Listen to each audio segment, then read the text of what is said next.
Alright guys, what's going on? I am here with Mr. Brian Rast. Doesn't really need an introduction, but if you aren't familiar with poker, this is one of the best players in the world. One of my closest friends. We're here in Vegas together, and we're going to break down a little bit of the more technical side of the game, dive into some solver work, and explain to you how to use a cool new tool, at least for me, which is called RangeConverter, and we're going to let Brian break down a couple hands. We're going to look at some interesting spots and sort of dive into a more technical side of the game. Yeah, I mean, this is a tool that both of us have not been using for very long, and I'm definitely added it to my arsenal as a really cool way to study. And so, let's take a look at some hands. So the first hand, so this is a hand that someone asked me about on Twitter. I had a little well that Poker Central started earlier today, and they asked about this hand that I played on Poker After Dark. You can find it. It's from the Rumble in the Jungle game. But the hand, most of the relevant hand history is actually just posted in this well on Twitter. And so I answered the question as well, and actually ran this hand earlier because I thought it was a pretty interesting spot. So the hand is, as you can see here in PO Solver, I've kind of already put in some of the inputs. The hand, there was $8,500 in the starting pot, and there was $189,000 behind in stacks. So it was a 501k game. So it was like 200 big blinds deep essentially. And I raised the hijack, and Isaac Haxton called the big blind. Okay. And so this is like the cool part about RangeConverter is you just come over here, and we already have RangeConverter open, and so they have something for 100 big blinds. So this isn't perfect technically because we're talking about a 200 big blind or 190 big blind hand, and this is for 100 bigs. Plus. But I think it's pretty close. It's got pretty good ranges.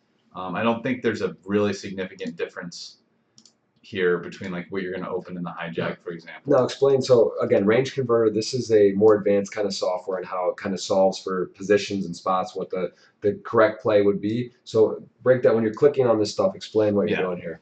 Yeah. So you can see here. This is like the hand grid, right? You got the from deuce to ace, and the bottom's the offsuit, and the top is the suited, and the pairs coming down the diagonal down the middle, and so hopefully most of you guys have at least seen this before, because if you haven't seen this, the rest of this video is going to probably be a little too technical for you. But so basically it takes RangeConverter. These guys used Munker Solver, which is this program, and computed a bunch of ranges. And so this is the GTO, the Game Theory Optimal Range for 100 big blinds, with some constriction. So this is like everyone has a 100 big blind stack. So how are you? So what are you doing there? So walk them through the step. You go. So you get RangeConverter, and it goes down, and so they had a so there's a lot of constrictions you have to do when you do a solver, right? So the constriction, the solver is opening to 2.5 big blinds, and the reason why they picked 2.5 big blinds is they found it to be the optimal open size from the different simulations that they ran. Okay. So it turns out I think in this hand I opened to 3x and not 2.5x. The truth is it probably didn't affect my opening range very much, although technically it should have, but maybe it would have. I don't know. But anyway, I opened to 3x. Here's 2.5. So you can see when you click on this, you see how it changed. It's not all blue anymore. Yep. Right? So the white parts are the parts of your range that you were not supposed to play, and then these parts that are colored here are the parts that you're supposed to open. And you can kind of see, it shows you the percent of the time you're supposed to open. So the box is fully shaded in, you're supposed to open 100% of the time. If it's fully white, you're 0%, and anything in between is like partial. This one's 36.8%. I just want to step for 1 second, because again, we're gonna kind of just film loosely and go through this and come back. But like the thing that's so interesting about working with this type of stuff is, like, let's say like little iteration where Queen 7, that's like a little funny, but like I think what's interesting about this is seeing that you would fold Ace 2, Ace 3, Ace 4, ace-5, ace-6 off. Yeah. Like that's like something that where if you're working with these type of solvers, it starts to give you like a better idea of positionally, stack sizes, which hands you should be. You get a good idea. It doesn't have to be perfect. Maybe queen-7 suited you duo throw in, or queen-5 suited you throw in. It's close, but like you just see, oh wow, that's interesting. you They're can not see, opening ace-2 off. They're not opening ace-3 off. You can see you're opening more suited hands, right? Because you open all the suited aces, and you even open suited kings down to king-4. But you open like none of these offsuit ace and kings. Yeah. Yep. So another interesting thing about this program that you can see is if you go over here to strategy, basically, okay, so there's no ratty, but you can round it. So like if you're sitting at the table and you have these weird outputs, it's like, oh, you're supposed to play this 79% of the time, you're supposed to play this 84.6, and this is like 36.8. I mean, just practically. Are you going to remember that? No. No one's going to fucking remember that. Round it to 0.5 or... So, round it to 50-50 or round it to a quarter or something if you wanted to be even more precise. But, in this way, it shows you now you either play something 100%, 0%, or 50% of the time. And this is a much simpler, and I actually really like the strategy rounding function when I look at this to be, like, how am I going to play this range? And for this range, it's not that important, but if you look into ranges that are, there's going to be other ranges you'll see, like let me show one right now just to show, like if you fold and you get to the small blind and now it's like the small blind call range, I mean, like this is, look at this mess to like try to remember. So clicking rounding I think makes, okay, so rounding is like, I'll try to remember this, or at least like look at this idea. But when you're not rounding and looking at this, you're kind of like, oh yeah, oh, okay. Yeah, it's really aggressive to try to remember that. Right. So anyway, but so yeah, so I mean this program's cool. I mean it's a cool way to look at, like, this is like the range, the game theory range you're supposed to play. Like technically, if you're trying to play a balanced GTO strategy. But anyway, another cool function of this program. So this is the hijack open range. So we come over here. You highlight this whole thing. You can copy paste the range weights, and you come over here to PO solver, put it in position player, the hijack, paste it, and okay, and here we are. And you can see on PO solver, the in position range is now here. All right, and if you were like, oh, since I was actually the in position player in this hand opening from the hijack, and I'm like, I could change it if I want. I could be like, oh, I wouldn't have opened queen-6, and maybe, oh, I wouldn't have played any T9 here. If you wanted to change it for like how you would have actually played the hand, maybe I'd open 7-5 suited some of the time or something, whatever. Or you could just leave exactly as it says. So you can obviously modify the range or leave it. Yeah, customize it. Okay. Yeah.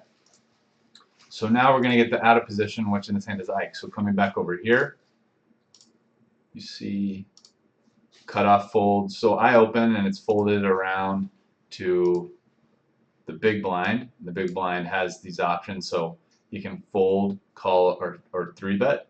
And it shows you the percentage of time you're supposed to do each right here. This is with any hands, or we're actually taking what he had. This is just showing the matrix of entire range, because you add these up and it comes to 100%. Okay. And so for the big blind, or the big blind 3-bet that is solved for, is 3-betting to 11.2. So show what hands that would be. Which is that's like 4.5x, because it's 2.5 and now 11.2, which is 4.5 times that. So it's a large 3-bet sizing. So this is the hands. This is the range that it's suggesting to go with. You can see it's basically a pretty linear, strong range.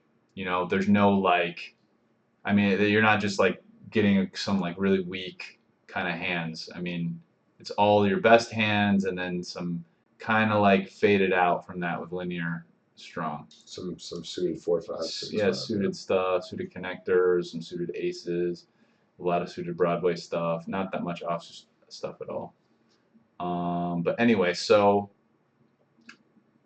he called though, which he does with almost half of his hands, and this is the range that he calls with. Again, if you wanted to round it to actually look at, oh, how am I going to play this in person? But we're not rounding because we're just going computer on this. So Ike's a computer. Right. Guys, fucking doesn't get more Harry computer Potter. than, Harry than Potter is Ike. the wizard sorcerer. So here we are. So we have the ranges. That's his range and my range. Yep. Okay. So I already filled in some things like, so I filled in auto check out of position, which I believe even if you PO will run faster. It actually, like if you look at its estimated tree size. Oh, okay.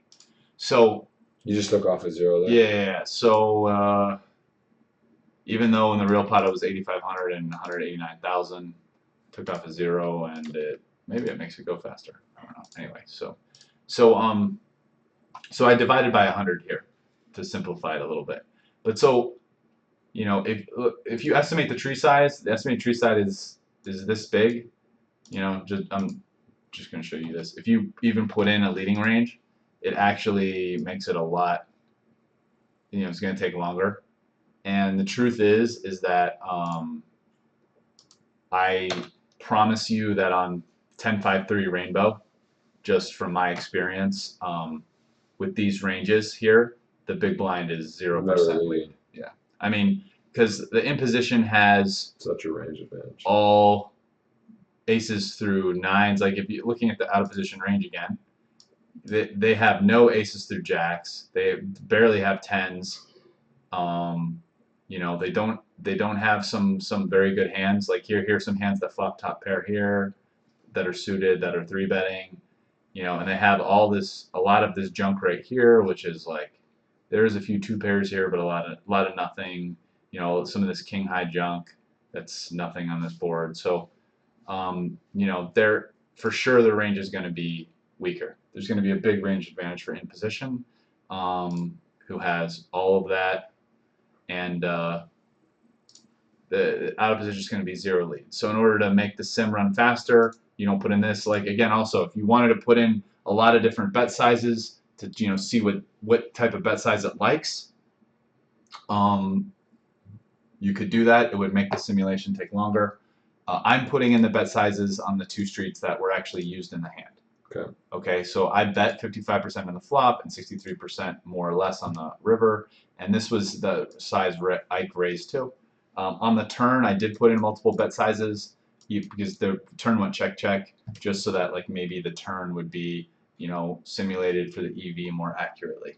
So, you know, you can use PO Solver for multiple things. You can kind of use it to look at how the hand actually got played, or you could look at like what's the theoretical better way to play it in terms of your bet sizing. So anyway, so these two things obviously work super well together, and you can even see RangeConverter makes it easy to use both because you can copy paste the ranges from one to the other, and you know. So anyway, so here we have this. So you build out the tree. It's gonna take a little bit. It takes a little time. So ask some questions. Let's talk. All right, so let's see. First of all, I think from immediate interesting standpoint is, again, what I see as value, and this is what I think some of the biggest learning from this stuff, because it does look intimidating. I'm not an expert on PO Solver. I'm familiar with it. I understand the functionality, but I think like the plugging in is a little intimidating, figure all that out. But like the biggest takeaways for me are looking like for that hand already. It's like, all right, those aces, trash aces, fold. You know, like the suited hands have more weight. Like I think you have to really start paying attention to as you're plugging these in and looking at. Oh, that's more a RangeConverter thing. Yeah, the RangeConverter. That's what I'm saying. Like for the RangeConverter, you start looking at different spots, different blind sizes, and what hands you're raising at. Because as you're doing this, it's not just the specific hand. You're taking the whole spot, different blind levels, and you're sort of formulating your game and knowing what GTOs and what hands have value, and looking at your game and saying, well, shoot, I'm folding these hands. I'm raising the ace-6 off in this spot when really you should be folding. Even at 100 big blinds, effective. So I think that's like a huge part of learning here is looking at these trees and these matrix and sort of kind of putting your game together and looking at different spots and really like understanding what you're doing. That's huge. Like, I mean, even for me, I'm a little shocked that like ace-4 would be a fold there. Yeah, and I mean, this is like they've run on really fast computers. They've done a lot of simulations and kind of shown what the optimal thing to play, the optimal range to play. So I mean, that doesn't necessarily mean, also just to be very clear, so this is the GTO range, right? This means like GTO means more formally, like, you know, this is the strategy that you can't find a strategy that can do better against this strategy. It's kind of almost like if you're thinking like, I want to build the perfect defense, right? You would do the best defense would be like a GTO strategy, because you can't have another strategy. There's no strategy that can win more against whatever any opponent is doing than a GTO strategy. But, and I think professionals who are more and more learning how to play and more perfecting how to play are turning to this, because this is the best way to play poker from like a theoretical, solid, defensive like way. But obviously, if you're playing with people that aren't perfect, and that's everyone, but people that especially make a lot of mistakes, like amateurs or fish or whoever Yeah, else or may not be. even that, but if you have a Yeah. tell or a situation, you're in a tournament, a guy's just like only playing the nuts, and like you're in the cutoff, and you have ace-6, you have 100 blinds effective, like you should be opening almost like Yeah, opening so a ton, you can do stuff that's better. way different than this and make more money. Right. But I think learning the correct way to play is, I'd say, could be good for anyone. Yeah. The correct hands you're supposed to play in a certain position, and I think once you start getting to the highest levels of poker, like for me, this is very interesting, because I think learning the GTO way to play is one of the most useful things for me to, try to do the best that I can in, like, say, nosebleed, no limit hold'em tournaments, playing against like the top guys. Mm-hmm. And I think anyone who plays it also, just like, let's say you're playing and you've never played with someone before, and they might not be a top player, but they're a pro, or there's something, or even if you just never played with anyone, you should always start with the GTO strategy. That should be like your baseline. Is like, oh, okay, well, this is how I should be GTO, yeah. and so this, and then as you develop reads on the person, and you're like, oh, well, this person's a station, or this person folds too much, or whatever, then you start deviating from it in order to take advantage of the other player. But until you're making exploitative deviations, you start with GTO. So Right. learning GTO is never going to be like a bad thing. It'll always be a good thing. Now, it might not be the most profitable thing, but it's always a good thing. It's good. Yeah, you got to have that in your arsenal. That's a good baseline. So is this is running, or so your computer's faster than mine? That's good. Look at this. This is a beast. Dude. It's beasting it. It's already actually down to a pretty good spot. But we're gonna let it get a little more precise, since your computer's a beast. It is. This is what we paid for. Okay. So we stop it. We stop it. And we go and we look. Okay. So now basically we have the flop. Okay. 10-5-3 rainbow. So the only option is to check, because we actually didn't give an option to the out of position to the big blind, to Ike. Right. So both because of the assumption I made, but also because Ike actually checked, and he's out of position, and he might be 100% checking there anyway. So as you can see, just to look, this is interesting. So it'll give you the EV of the two players. So I was saying, I think that for this spot, in position has a huge range advantage here on this board. So let's look. The in position players' equity is 59. basically 60. Okay, and the pot, I think it was 85. So, and out of position is 25. So the in position has 2.5 times the EV of that out of position. So the out of position from a GTO standpoint is never supposed to lead this board, having a lot less equity, right? So out of the $8,500, or 85 as you can see here, in position has $6,000 worth of equity, and out of position, that's Ike, he had 2,500. So, and this is like a heat map of the equity and whatever. But anyway, so he checks, and you go to me, and my strategy is supposed to basically be pretty close to 100% c-bet.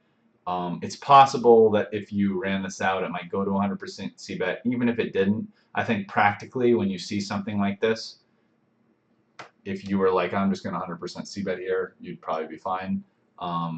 So it's interesting. So I basically hijack open deep versus big blind flat, 100 big blinds deep on a board like this, rainbow, in position, supposed to c-bet basically all the time, because they have a massive range advantage. Even like an ace-king? Yeah. They're saying you should always bet. In fact, the hand it seems to like to c-bet the most is actually specifically ace-9 suited, if you can see, and ace-8. And I think the reason being is that 9s and 8s unblock their folding range, because a lot of hands that big blind folds will have 9s and 8s in them, and with an ace high in your hand, you have some showdown value, so it's one of the best, it's probably like the best hand to check back, you know. So anyway, so we bet, and That's 47% pot. yeah, and this shows his strategy. Like, see, as you can see, 9s are hands that get folded, which is why you don't want to unblock them. You're supposed to fold 9s here? No, this is the Ike. Right. He folds most hands with 9s in them, right? Okay. So, but not 9s. No, not pocket 9s. That's pure call. Yeah. In fact, he doesn't have that much of a check raising range, but he does check raise about 10% of his hands. But he called in the hand. All right, and then the actual turn, we can go look at Twitter. The guy wrote was the 9 of spades. So 9 of spades. You can look now. Out of position is caught up, but it's still behind in terms of EV. You know, he's actually supposed to check basically 100% of the time. As you can see, he doesn't bet anything on the 9 of spades turn. Check in position. I checked back with ace jack off, which you can see actually I am supposed to bet. So you I bet gave the it flop. Yeah, I gave it. Now this is the turn. Right, but 47% of the flop. You bet Uh, 47% pot, so just under half pot on the flop. no, I think the actual amount was 55% pot, but Okay. it was 4,700. I think the actual amount I bet in real life was 4,500, so it's slightly off, but it's close. Okay, so you bet. So now this is what the turn is supposed to look like for in position, given the action. Check, bet, call, flop, 9 of spades turn, Ike checks to me. Mm-hmm. I'm actually supposed to bet. It really doesn't like, so the two bet sizes I gave were 50% pot and full pot. And it doesn't like the 50% pot bet size. It likes on this card betting full pot when you do bet. And you can see the range is pretty polar. You're not really betting with worse than top pair. And you have obviously some semi-bluffs in there. Ace Jack off is one of the pure bluff hands it seems to like, but it really likes betting, as you can see, the Ace Jack off combos that have spades. My specific hand, I think, was the Ace of Hearts, Jack of Diamonds, which actually is predominantly a check. You can see right here with no spade that I'm not going to be able to point to it on the screen, but you can see that it's actually the ace jack off combo that you're supposed to check the most. So in a hand that's kind of close here, like we still have a pretty big equity advantage. Ace jack would love to bet and get a fold, but it's saying it's close, and it actually makes a pretty big difference whether or not you're blocking the ace or jack of spades.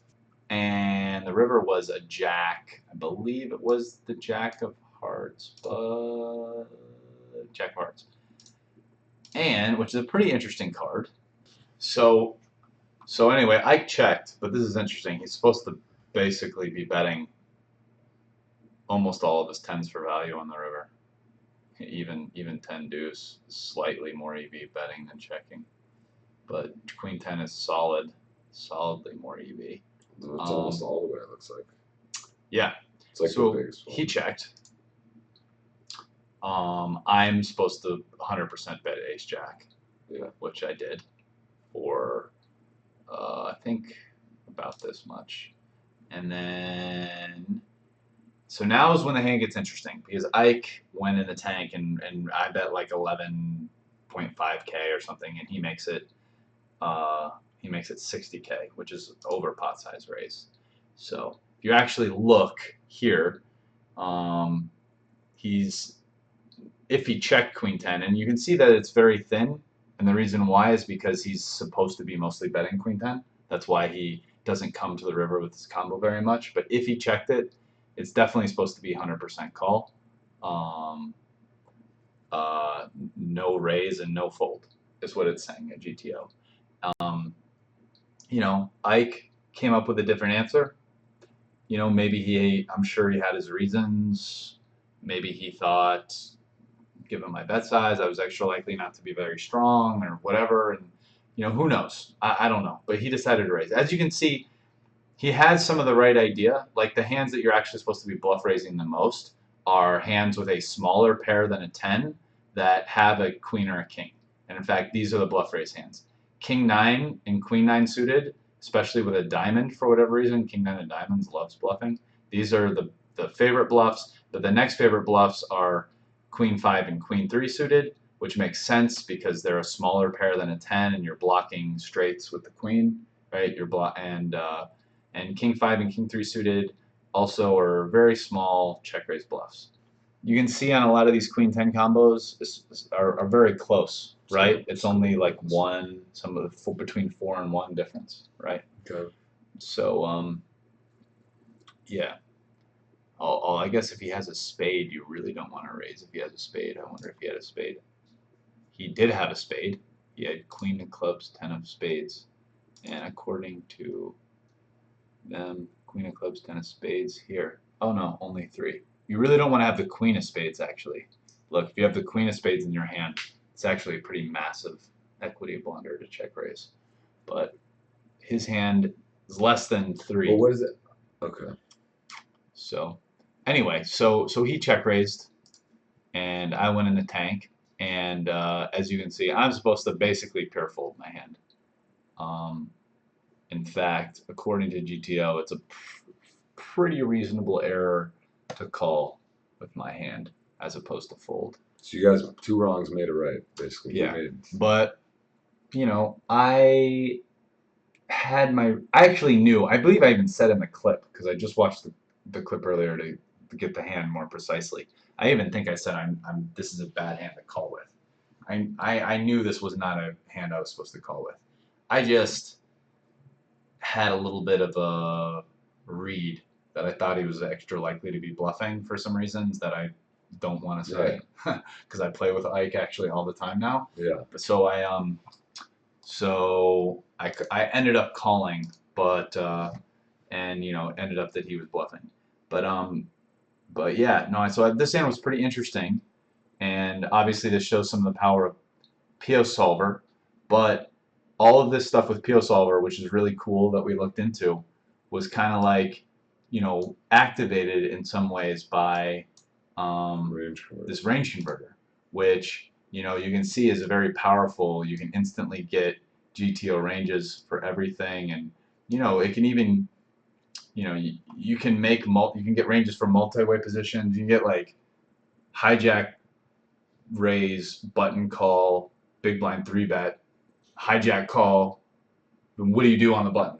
I mean, it'll actually like literally tell you. So he's like, you can look up all those spots. It's pretty cool. And this is also, where is that? This is for 8 max 100 big blinds deep, 8 max 60 big blinds deep, 8 max 30 big blinds, 8 max 40 big blinds, 15 big blinds. The fact of the matter is, like, if you start looking at these spots, 15, 20, where do you struggle in tournament poker with the 15 blinds? What do you do? You know, how much should you be raising? What are you doing? So yeah, it's like only a min raise is what it's suggesting, and also actually at 15 big blinds you can see you have a call range. It's actually suggesting that you call 15 bigs.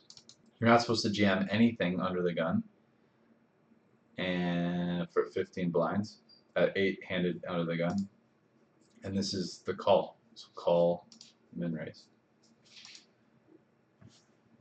Yeah, it's crazy. I mean, they have it for all. This is for. And let's, yeah, here, fold. If you look, actually, as you get under the gun plus, or if you get to like later positions, like look at this is actually kind of interesting. Like you get to the cutoff, you actually call more than you all in or raise. This is the call. All aces. You're only supposed to limp aces in the cutoff of 15 bigs. And this is jam. And then Where's jam? Go to the jam one. This is it. This is jam cutoff. Small pairs, offsuit aces, small suited aces, a few of these suited. And this is 2 bigs. 2 big raise. It's very interesting, huh? It's a very different, you can see the way they're breaking up the range. It's very cool.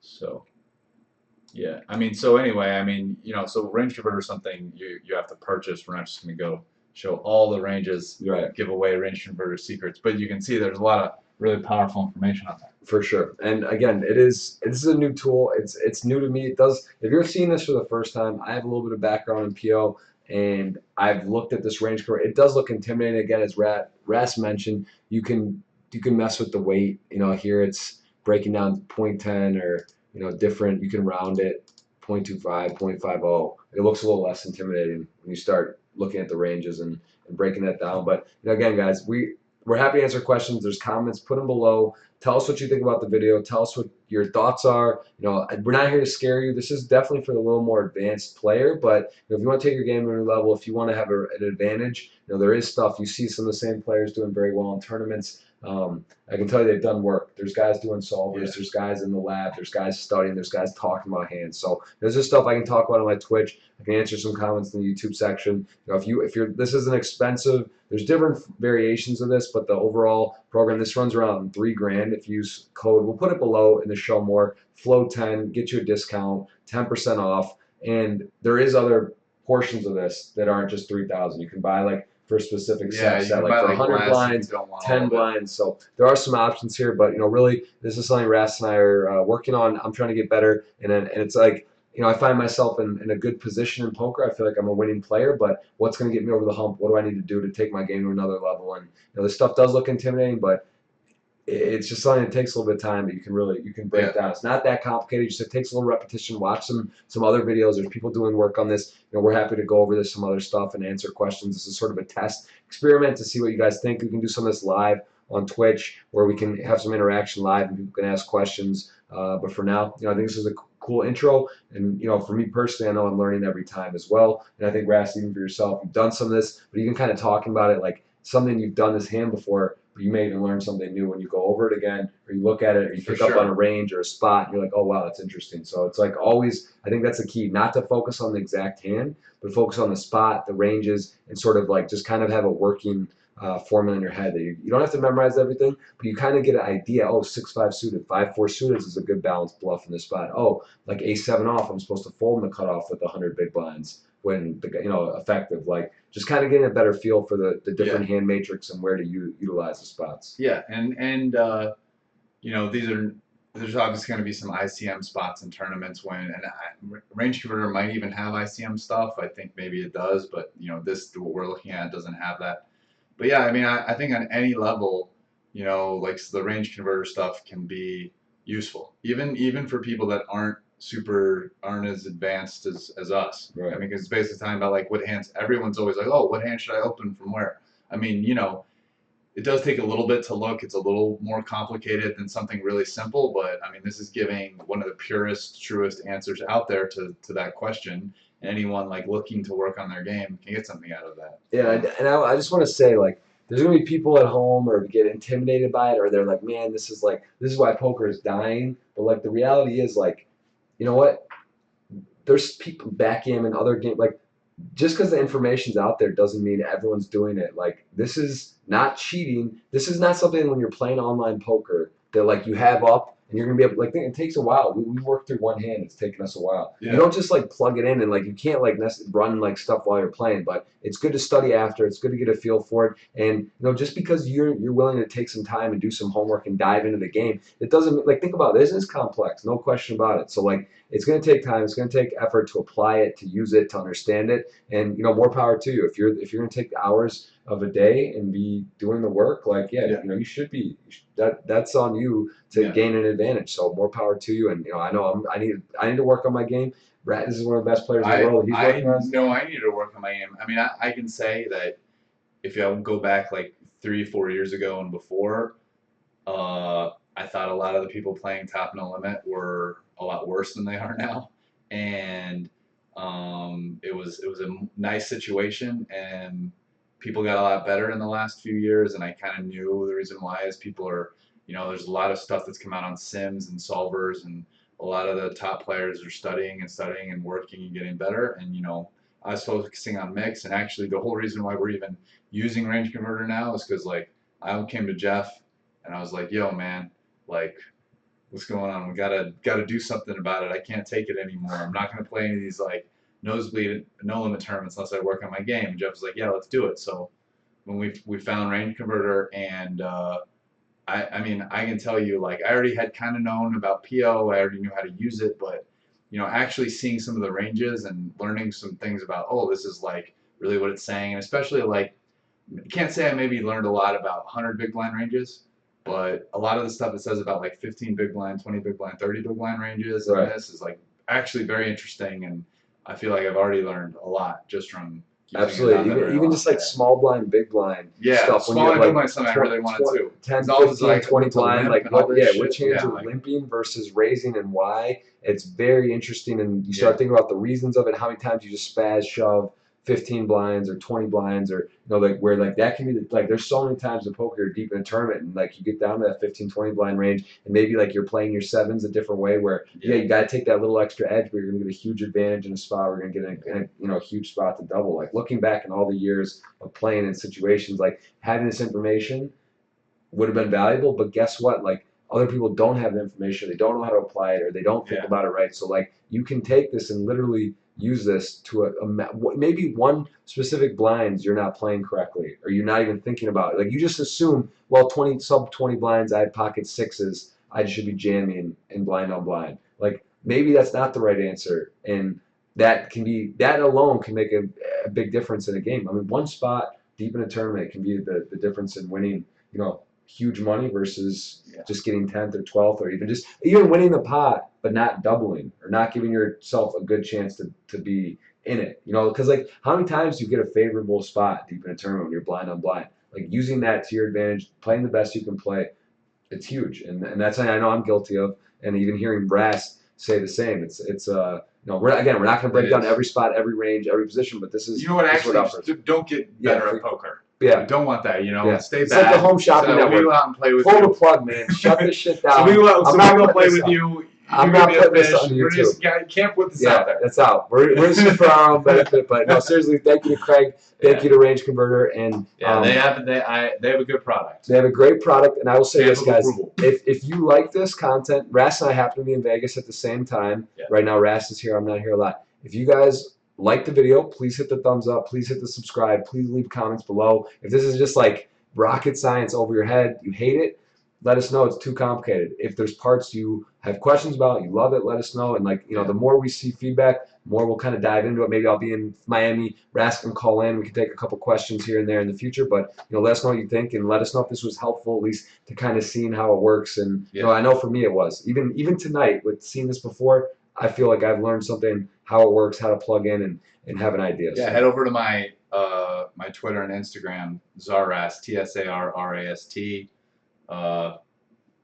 Follow me, ask questions, whatever. I mean, I'm a fan and student of the game. I mean, the reason why I got into poker and I loved games before is it's like I love learning how to play the game as well as possible. For me, that's always been kind of just the interesting part of doing it. And for a while I put off using some of these tools. Maybe didn't know. It is a little daunting to get in. Like, where do I find this and whatever? It's and here it is. This is actually kind of the answer. Like, this is how you can find solve for some stack sizes like GTO ranges. There are going to be some more complicated situations. It's not going to give you the perfect answer to, like, what if one guy has 100 big blinds and one guy has 15 big blinds and this other guys have 30 big blinds, and like what happens when there's interaction between those stacks.